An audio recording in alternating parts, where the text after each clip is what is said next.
வணக்கங்க. எல்லோரும் எப்படி இருக்கீங்க? நல்லா இருக்கீங்கன்னு நம்புகிறேன். இன்றைக்கி நான் வந்து நெய் விளக்கு தான் செய்ய போகிறேன். அதுக்கு நான் பாலாடையிலேருந்து நல்லா வெண்ணெய் எடுத்து நல்லா காய்ச்சி எடுத்து வச்சுருக்கேன். அதுக்கப்புறம் இந்த மாதிரி திரியெல்லாம் எல்லா விளக்குலையும் இன்சர்ட் பண்ணி எடுத்துக்கிறேன்.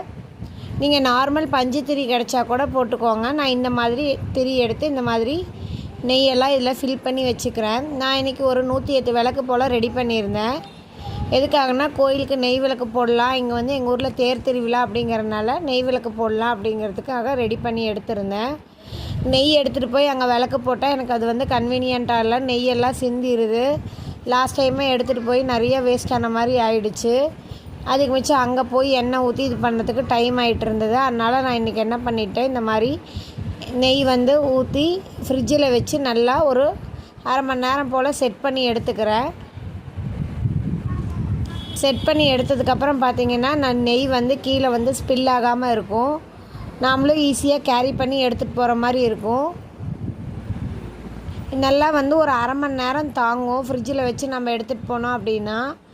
நான் அதனால் கடகடன்னு இந்த விளக்கு எடுத்துகிட்டு போய் நான் கோவிலில் விளக்கு போட்டுட்டு வந்துட்டேன். எனக்கு ரொம்ப ஈஸியாக இருந்துச்சு. அதனால தான் இந்த மெத்தட் உங்கள்கிட்டயும் ஷேர் பண்ணியிருக்கேன். பாருங்கள், ஃப்ரிட்ஜில் வச்சு எடுத்ததுக்கப்புறம் இந்த மாதிரி தான் இருக்கும். இதெல்லாம் நான் வந்து ஒரு ஏர்டைட் பவுச்சில் போட்டு நான் எடுத்துகிட்டு போயிட்டு விளக்கு போட எனக்கு ரொம்பவும் ஈஸியாக கன்வீனியண்ட்டாக இருந்தது. நீங்களும் ட்ரை பண்ணி பாருங்கள்.